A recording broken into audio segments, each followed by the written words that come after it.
Seigneur notre Dieu, qu'il est grand ton nom par toute la terre.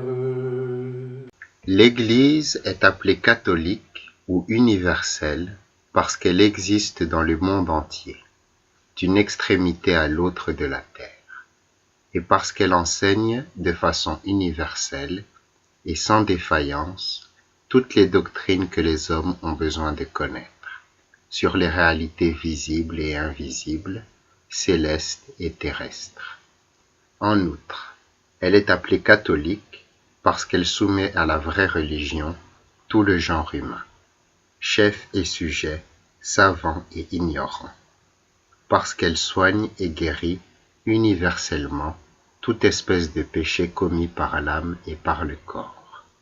Enfin, parce qu'elle possède en elle toute espèce de vertu, en action ou en parole, quel que soit leur nom, et toute espèce de don spirituel. Ce nom d'église vient du mot convocation, et il lui convient tout à fait, parce qu'elle convoque et rassemble tous les hommes, ainsi que le Seigneur ordonne dans le livre du Lévitique, convoque toute la communauté à l'entrée de la tente du témoignage.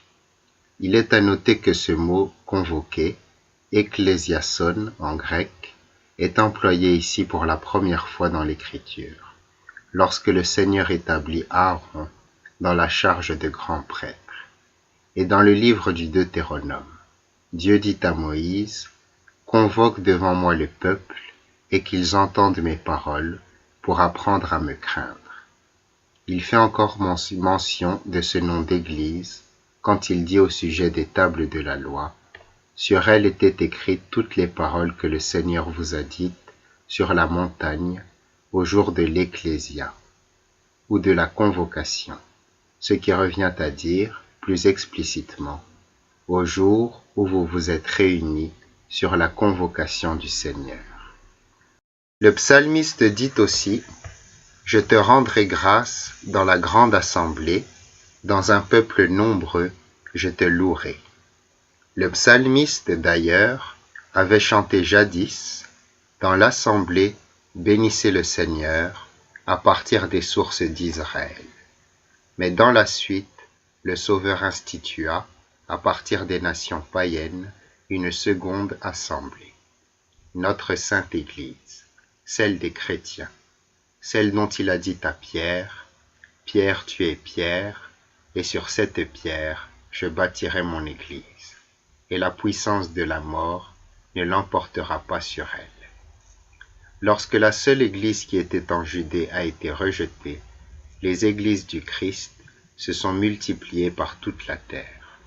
C'est d'elles que parlent les psaumes lorsqu'ils disent « Chantez au Seigneur un cantique nouveau, sa louange est dans l'assemblée des saints. » Le prophète est d'accord lorsqu'il dit aux Juifs « Je ne prends nul plaisir en vous, dit le Seigneur Tout-Puissant. » Et il ajoute aussitôt « De l'Orient à l'Occident, mon nom est glorifié chez les nations païennes. » C'est de la même Église sainte et catholique que saint Paul écrit à Timothée, « Tu dois savoir comment te conduire dans la maison de Dieu, qui est l'Église du Dieu vivant, colonne et soutien de la vérité. » Amen.